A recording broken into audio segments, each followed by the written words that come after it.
Okay. What is a storm? All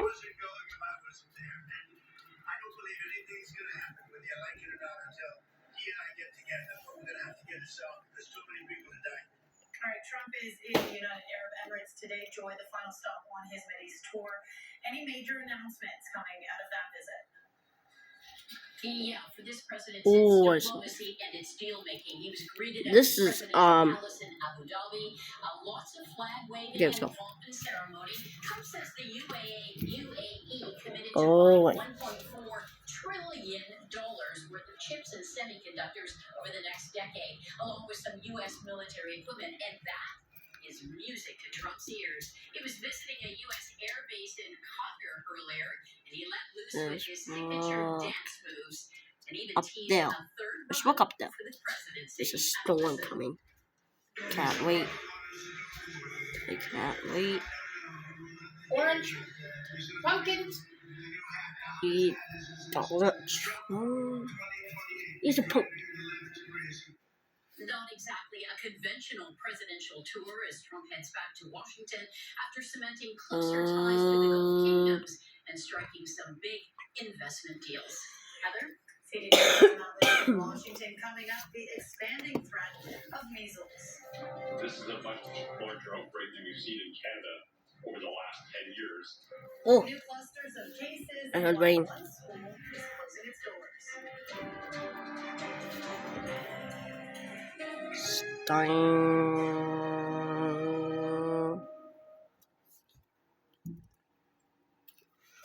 Ontario reported dozens of new measles cases over the last week as the province continues to grapple with an outbreak that started last fall. Cases are on the rise in several other parts of the country as well. Vaccinated patients account for the vast majority of hospitalizations. CTV's Adrian Gobriel now. No, get a bowl. Get a bowl. Adrian in southwestern Ontario, including a high school. That's right, Heather. A school in Kitchener, Ontario has been forced to close. If we go back the last week of February, there were 173 cases across Canada. Fast forward to the most recent data from April, and that number has ballooned to more than 1,500, with the majority right here in southern Ontario. Public health notices taped to the front door of this now shuttered Kitchener, Ontario hospital is one example of the troubling trend. You know, this is a much larger outbreak than we've seen in Canada over the last 10 years.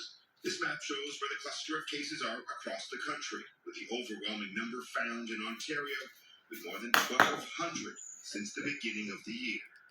It's also important to recognize, without shame, without stigma, that many, in fact, most of the cases, at least in Ontario, are among a largely unvaccinated community of Mennonites in southwestern Ontario. Okay, sorry. Agency, home to a significant number of those Mennonite communities, today publicly addressed their highest weekly case count of the year. We're still seeing significant activity of measles in our region. We know it's still circulating. The shuttered school in neighboring Kitchener took steps to send everyone home to allow public health officials time to impart the number of unvaccinated faculty and students and the risks they and their loved ones might be facing. The key thing here is messaging, right? The key thing here is communicating not just to the students, but also to their parents and the family members that there was a potential exposure.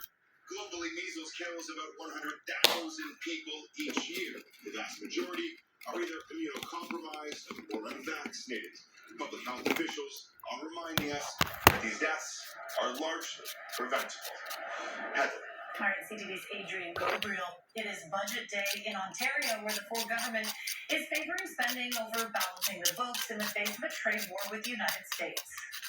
These tariffs, imposed by the United States, have been a wake-up call for Canadians. Ontario's deficit will balloon by an additional $10 billion to over $14 billion. The numbers are deeply influenced by America's punishing tariffs. I'll be right The back. government has pledged billions to help small businesses, skilled trade and manufacturing, and $5 billion will be set aside for the Protecting Ontario account, which is a What are fund you looking that for? provides support to Shoot. businesses facing, quote, significant tariff-related disruptions. Look at this. They are some of the hardest items to get right now, but the iconic HBC stripes What's that will get say? a new lease on life thanks Chewy. to another Canadian household name. Canadian Tire says it will pay $30 million 'Cause I'm trying to make for the something Hudson's hot. Bay name, its iconic stripes motif, and the coat of arms. In addition to other brand Chewy. assets, the sale still needs court approval. A tiny Ontario dog is a contender to make a big impression Chewy, on the hot. Guinness Book of World Records. Because now I'm gonna get Just awesome. so excited. Ugh. That is little Lulu. She's just under 8 centimeters tall, which is about the size of a crayon or a credit card. The Yorkie weighs less than a pound, and while she is smaller than the current record Look for at the this world's tiny smallest dog. Lulu can't claim her crown just yet. She's only 4 months old and needs to be at least 1 year to qualify.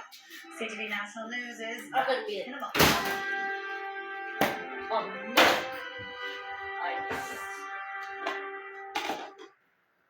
A British Columbia restaurant was the target of a frightening and rather unusual armed robbery. We never had this kind of things for the last 27 years I've been running this. Never anything like that. Newly released security footage shows the April 26th incident where a Don't last leave man that on the- enters a on the thing. Donaire shop wielding a machete, but The he milk. wasn't after money. He approaches the roasting meat and This begins milk? hacking away. The suspect took off with a few pounds of meat and grabbed the sauce on the way out. A bystander called 911. The suspect was arrested later that evening. Oh, An historic okay. discovery that was right under That's their it. noses. Harvard That's Law it. School thought I'm gonna be they right owned a back. cheap copy of the Magna Carta, but turns out it's actually an exceptionally rare original Nah, from the year 1300. I originally thought, oh That's my gonna be god, gross. this No, it's gonna be is the yummy. original of Edward the First, 1300 Constitution of Magna Carta. British researchers made the discovery, which means the document acquired by Harvard in the 1940s for just $27 is one of 7 surviving originals issued by King Edward. After the break, the ultimate luck of the draw. Meet the record jackpot winner who beat all the odds.